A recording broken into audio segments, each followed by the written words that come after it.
Big బాస్లో ఒక chance రావడమే పెద్ద గొప్ప అని అనుకుంటుంటారు. ఎందుకంటే ఒక్కసారిగా బిగ్ బాస్లో అడుగు పెడితే చాలు స్టార్డమ్ వచ్చేస్తుంది. ఇది మనందరికీ తెలిసిందే. బిగ్ బాస్ షోకి అట్లాంటి టీఆర్పీ రేటింగ్స్ కూడా ఉంటాయి, మనందరికీ తెలుసు. అది షో ఎంత హిట్ అవుతుందో అంత కాంట్రవర్సీలో కూడా నిలుస్తోంది అనుకోవచ్చు. ఎందుకంటే ది బెస్ట్ ఎగ్జాంపుల్ మన పక్కన ఉన్నటువంటి స్వప్న చౌదరి గారే ది బెస్ట్ ఎగ్జాంపుల్ అనుకోవచ్చు. యా మ్యామ్, అసలు ఇష్యూ ఏంటి అంటే మీరు బిగ్ బాస్ షో మొత్తం అయిపోయిన తర్వాత ఇప్పుడు ఎందుకని బయటకు వచ్చారు? బిగ్ బాస్ షో కంప్లీట్ అయ్యేంత వరకు థర్డ్ పర్సన్కి అసలు ఈ విషయం చెప్పొద్దు, చెప్తే నేను రిజెక్ట్ చేస్తారు అని చెప్పారు. సో డిసెంబర్ 17కి షో కంప్లీట్ అయిపోయింది. డిసెంబర్ 20కి నాకు అతను అమౌంట్ ఇస్తాడు అని ఒక అగ్రిమెంట్ రాశారు. సో లీగల్గా వెళ్తున్నప్పుడు అగ్రిమెంట్లో ఉన్న తేదీ వరకు నేను వెయిట్ చేయాలి కాబట్టి వెయిట్ చేశాను. సో ఆ తర్వాత జనవరి 6 వరకు వెయిట్ చేయమన్నాడు. జనవరి 6వ తారీఖు తను చెప్పింది ఏంటంటే, నీకు నచ్చింది చేసుకో, మీడియాకి వెళ్తావా వెళ్ళు, ప్రెస్ మీట్కి వెళ్తావా వెళ్ళు, లేదంటే పోలీస్ స్టేషన్ వెళ్ళి కంప్లైంట్ ఇచ్చుకుంటావా ఇచ్చుకో అని చెప్పడం జరిగింది. సో అందుకోసమని నేను స్టేషన్కి వెళ్ళాను. జూబ్లీ హిల్స్ పోలీస్ స్టేషన్లో కంప్లైంట్ ఇవ్వడం జరిగింది.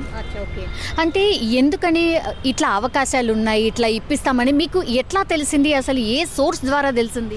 అంటే ఆల్రెడీ నా ప్రొఫైల్ పంపించానండి. నా ప్రొఫైల్ ఆల్రెడీ సెలెక్ట్ అయిందని చెప్పి అతను నాతో ఓన్లీ కాస్ట్యూమ్స్ అండ్ పిఆర్ కోసం మాత్రమే నన్ను అమౌంట్ అడగడం జరిగింది. వాటి కోసమే నేను అమౌంట్ ఇచ్చాను.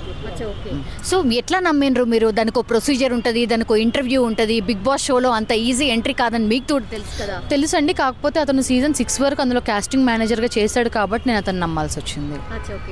మరి ఎట్లా అనుకున్నారు? అంటే కాస్టింగ్ 6 వరకు ఓకే తను చేశాడు అని అనుకున్నాం, కానీ అంతకంటే ముందు మరి బిగ్ బాస్ షోలో ఎంట్రీ ఇచ్చిన వాళ్ళందరూ కూడా ఇట్లనే మోసపోయి ఎంట్రీ అయ్యి ఉంటారా?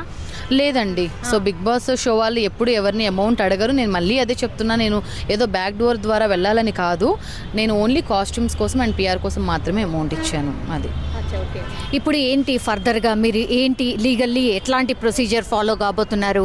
అతను ఎవరైతే ఇద్దరు మిమ్మల్ని మోసం చేశారు అని అంటున్నారు కదా, మీలాంటి బాధితులు ఎంతమంది ఉన్నారు?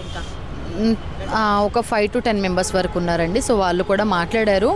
వాళ్ళు కూడా నాకు తెలిసి మీడియా ముందుకు వచ్చి మాట్లాడే అవకాశాలు ఉన్నాయి. లీగల్లీ ఎట్లా ఏం ప్రొసీజర్? అదంతా అడ్వకేట్ అండ్ పోలీస్ వాళ్ళు చూసుకుంటారు సార్ వాళ్ళు. Thank you. సో మీరు కోరుతుంది ఏంటి? అతను మా టీవీ యాజమాన్యానికి, బిగ్ బాస్ వారికి, నాకు అందరికీ క్షమాపణ చెప్పాలి అండ్ ఇంకెవరి దగ్గర కూడా అమౌంట్ అడగకూడదు అండ్ నా అమౌంట్ నాకు రిటర్న్ ఇవ్వాలి. Thank you. యా, సో మొత్తం మీద అది తను కోరుతుంది ఒకటే. లీగల్లీ అయితే నా ప్రొసీజర్ నేనైతే ఫాలో అవుతున్నాను, నాకు న్యాయం జరుగుతుంది అని కూడా అనుకుంటున్నాను. ఎందుకంటే బిగ్ బాస్లో ఎప్పుడైతే ఎంట్రీ ఇవ్వడానికి నాకు లైన్ క్లియర్ అయిపోయింది, జస్ట్ కాస్ట్యూమ్ అండ్ పిఆర్ కోసమే అతను నన్ను అప్రోచ్ అయ్యాడు అని అనుకున్నాను, కానీ ఇంత మోసం జరుగుతుంది అని నేను కూడా ఎక్స్పెక్ట్ చేయలేదు అంటూ మాత్రం స్వప్న చౌదరి చెప్తున్నటువంటి సిచ్యువేషన్ మనకు కనిపిస్తోంది. కానీ బిగ్ బాస్ అయితే ఇప్పుడు వార్తల్లో నిలిచింది అని చెప్పొచ్చు. ఎందుకంటే ఇట్లాంటి మోసాలు కూడా ఒక బిగ్ బాస్ షో లాంటి దాంట్లో కూడా జరుగుతున్నాయా అనేది కూడా ఇప్పుడు క్వశ్చన్ మార్క్. దాని మీద ఇంకా రకరకాల క్వశ్చన్స్ కూడా రైజ్ అవుతాయి. మరి గతంలో తీసుకున్న 1 to 6 వరకు ఎవరైతే కంటెస్టెంట్స్ ఉన్నారో మరి అందులో కూడా ఇట్లనే మోసపోయిన వాళ్ళు ఎవరైనా ఉన్నారా లేదా తెలియదు.